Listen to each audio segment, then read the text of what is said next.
ഇന്ന് നമ്മൾ ഡിസ്കസ് ചെയ്യുന്നത് price and output determination under oligopoly എന്ന ടോപ്പിക്കാണ്.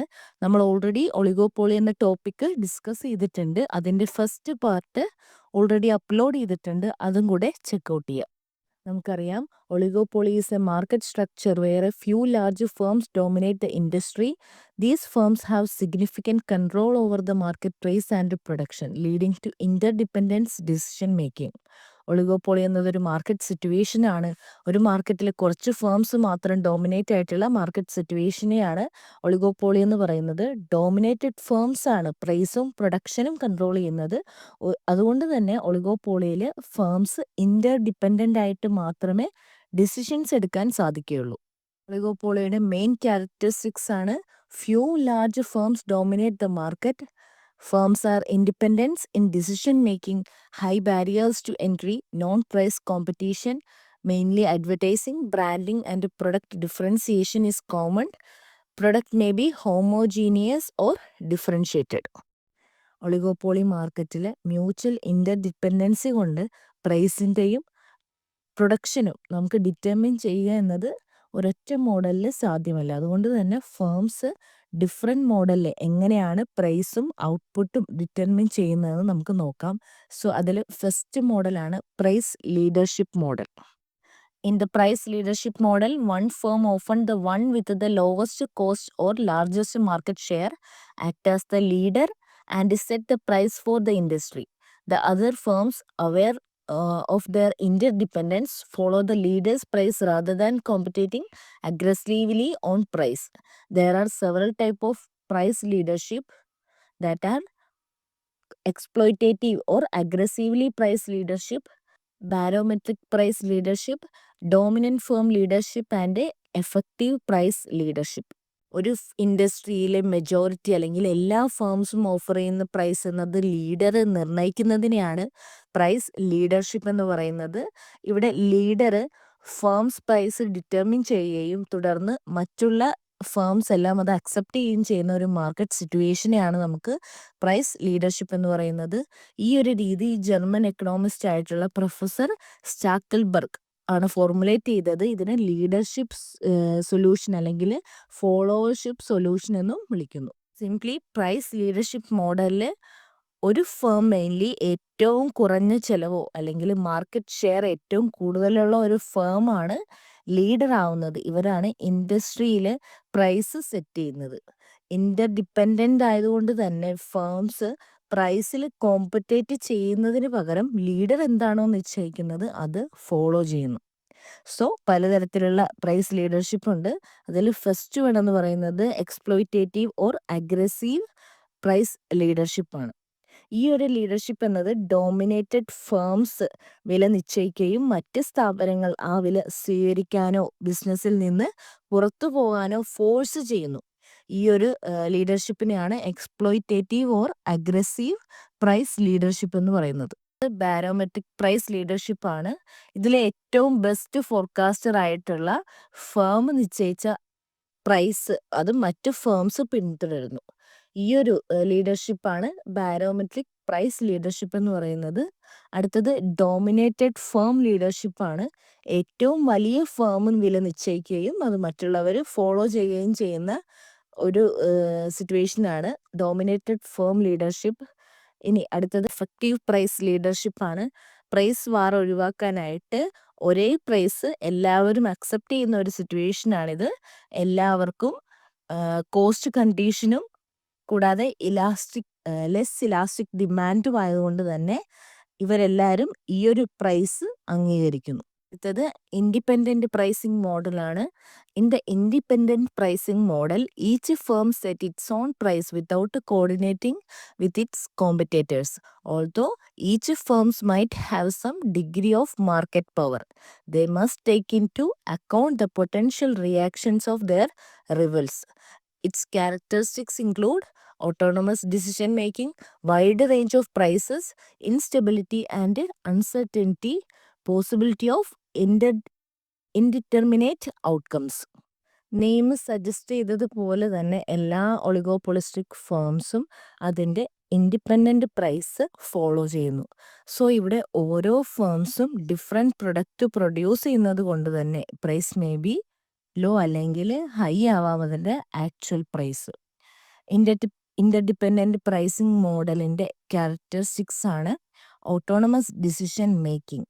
ഇവിടെ സ്ഥാപനങ്ങൾ സ്വന്തം കോസ്റ്റ് സ്ട്രക്ചറും മാർക്കറ്റ് കണ്ടീഷനും എല്ലാം ബേസ് ചെയ്ത് ഫേംസ് അതിൻ്റെ പ്രൈസ് ഡിറ്റർമൈൻ ചെയ്യുന്നു. അടുത്തത് വൈഡ് റേഞ്ച് ഓഫ് പ്രൈസസ്. ഓരോ ഫേംസിന് ഡിഫറെൻറ്റ് കോസ്റ്റ് സ്ട്രക്ചർ ആയതുകൊണ്ട് അല്ലെങ്കിൽ ഡിഫറെൻറ്റ് പ്രൊഡക്ട്സ് ആയതുകൊണ്ട് തന്നെ പ്രൈസ് വേരി ചെയ്യുന്നു. Instability and uncertainty. Competitive price adjust ചെയ്യുമ്പോഴുള്ള ലാക്ക് ഓഫ് കോർഡിനേഷൻ പലപ്പോഴും പ്രൈസ് വാറിലേക്കോ അൺസ്റ്റേബിൾ മാർക്കറ്റ് കണ്ടീഷനിലേക്കോ നയിക്കുന്നു. അടുത്തത് possibility of indeterminate outcomes. So ഇവിടെ പ്രൈസ് യൂണിഫോമിലല്ലാത്തത് കൊണ്ട് തന്നെ മാർക്കറ്റ് ഒരു അൺപ്രഡിക്റ്റബിൾ ഇക്വിലിബ്രിയത്തിലാവുന്നു. അടുത്തത് കൊളൂസീവ് പ്രൈസിംഗ് മോഡലാണ്.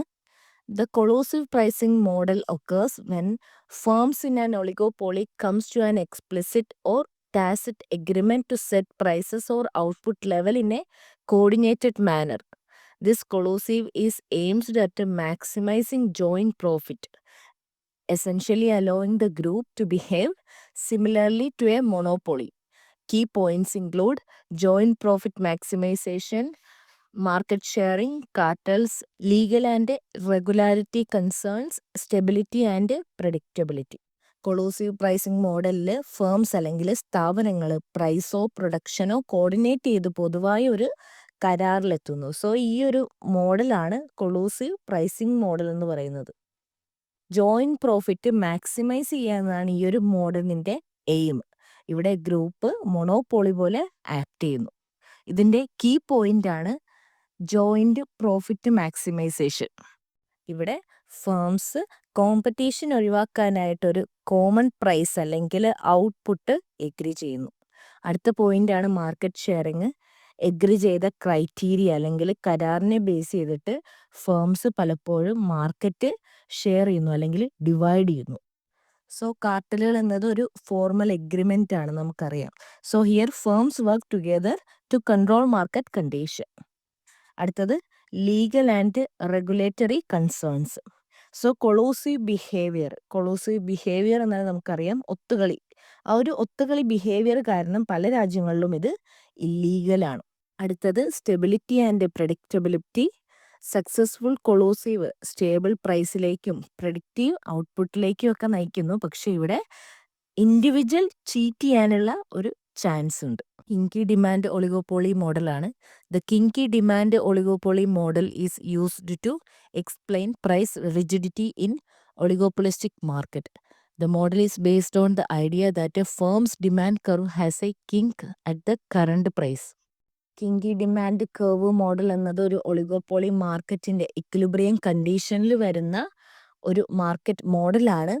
അമേരിക്കൻ പ്രൊഫസറായിട്ടുള്ള പ്രൊഫസർ സ്വീസിയാണ് ഇത് ഡെവലപ്പ് ചെയ്തത്. ഇത് പ്രധാനമായിട്ടും എക്സ്പ്ലെയിൻ ചെയ്യുന്നത് ഒളിഗോപോളി മാർക്കറ്റിലെ പ്രൈസ് റിജിഡിറ്റി കാണിക്കുന്ന കർവാണ്. സോ ഇക്വിലിബ്രിയം പ്രൈസ് ലെവൽ അല്ലെങ്കിൽ ഡിമാൻഡ് കർവിൽ ഒരു കിങ്ക് അല്ലെങ്കിൽ ഒരു ഒടിവ് ഉണ്ടാകുന്നു. ഇത് മാർജിനൽ റവന്യൂ കർവിൻ്റെ ഡിസ്കണ്ടിന്യൂറ്റിയും കാണിക്കുന്നു. കിങ്കി ഡിമാൻഡ് മോഡലിൽ വളരെ പ്രധാനപ്പെട്ട ഒരു പോയിന്റാണ് കിങ്കി ഡിമാൻഡ് കർവ്. ഡിമാൻഡ് കർവിൽ ഒടിവുണ്ടാകുമ്പോൾ ഡിമാൻഡ് കർവ് ഇലാസ്റ്റിക്കും ഇൻഇലാസ്റ്റിക്കുമായിട്ട് മാറുന്നു. സോ ഫസ്റ്റ് പോർഷനിൽ ഈ ഡയഗ്രത്തിൽ നമുക്ക് കാണാം, ഒരു ബ്ലൂ മാർക്ക് ചെയ്ത പോർഷനിൽ ഇലാസ്റ്റിക് എന്ന് പറയുന്നത് ഡിമാൻഡ് കർവ് എന്നത് ഇലാസ്റ്റിക് ആണ്. ദാറ്റ് മീൻസ് വില മാറുന്നതനുസരിച്ച് ഡിമാൻഡ് മാറുന്നു. എന്നാൽ സെക്കൻഡ് പോർഷനിൽ റെഡ് മാർക്ക് ചെയ്തിരിക്കുന്ന പോർഷനിൽ ഡിമാൻഡ് കർവ് ഇൻഇലാസ്റ്റിക് ആണ്. വില മാറുന്നതനുസരിച്ച് ഡിമാൻഡ് ചേഞ്ച് ആവുന്നില്ല. കീ ആസ്പെക്റ്റ് ആണ് പ്രൈസ് റിജിഡിറ്റി. നമുക്ക് ഈ ഡയഗ്രത്തിൽ കാണാൻ സാധിക്കും എക്സ് എന്നത് ഒരു ഇക്വിലിബ്രിയം പോയിന്റ് ആണ്. ഇവിടെ രണ്ട് വശത്തു നിന്നും പ്രൈസ് ഫോഴ്സ് ചെയ്യുന്നു. ഒരു വശത്തു നിന്ന് പ്രൈസ് കുറക്കുന്നു, മറുവശത്തു നിന്ന് പ്രൈസ് കൂട്ടുന്നു. അതുകൊണ്ട് തന്നെ ഇക്വിലിബ്രിയം പോയിന്റിൽ ദാറ്റ് മീൻസ് ആ കിങ്ക് പോയിന്റിൽ പ്രൈസ് റിജിഡായിട്ട് നിലനിൽക്കുന്നു. അടുത്ത പോയിന്റ് എന്നത് മാർജിനൽ റവന്യൂ ഗ്യാപ്പാണ്. പ്രൈസ് സ്റ്റേബിൾ ആയതുകൊണ്ട് തന്നെ ഇവിടെ മാർജിനൽ റവന്യൂ കർവ് ഡിസ്കണ്ടിന്യൂറ്റി കാണിക്കുന്നു. ദാറ്റ് മീൻസ് കോസ്റ്റ് ചേഞ്ച് ആയാലും മാർജിനൽ റവന്യൂ എന്നത് കറന്റ് പ്രൈസിന് അടുത്തായിട്ട് തന്നെ തുടരുന്നു. ഈ ഒരു ക്ലാസ്സിൽ നമ്മൾ ഡിസ്കസ് ചെയ്തത് ഒളിഗോപോളി മാർക്കറ്റാണ്. ഒളിഗോപോളി മാർക്കറ്റിൻ്റെ മാർക്കറ്റ് സിറ്റുവേഷനും കൂടാതെ ക്യാരക്ടറിസ്റ്റിക്സും അതിൻ്റെ മോഡൽസും നമ്മൾ ഈ ഒരു വീഡിയോയിൽ ഡിസ്കസ് ചെയ്തു. ഇതിനെ റിലേറ്റ് ചെയ്ത മറ്റ് ടോപ്പിക്കുകൾ ഞാൻ അപ്ലോഡ് ചെയ്തിട്ടുണ്ട്, അതും കൂടെ കാണാൻ ശ്രമിക്കുക. ഈ ക്ലാസ് നിങ്ങൾക്ക് ഹെൽപ്ഫുൾ ആയെങ്കിൽ ഈ ചാനൽ സബ്സ്ക്രൈബ് ചെയ്തും ഈ വീഡിയോ ലൈക്ക് ചെയ്തും സപ്പോർട്ട് ചെയ്യുക. കൂടാതെ നിങ്ങളുടെ ഫ്രണ്ട്സ് ആരെങ്കിലും എക്സാമിന് വേണ്ടി പ്രിപ്പയർ ചെയ്യുന്നുണ്ടെങ്കിൽ അവർക്ക് കൂടെ വീഡിയോ ഷെയർ ചെയ്ത് കൊടുക്കുക. നിങ്ങളുടെ വിലയേറിയ അഭിപ്രായങ്ങൾ കമൻറ്റിലൂടെ അറിയിക്കുക. Thank you for watching.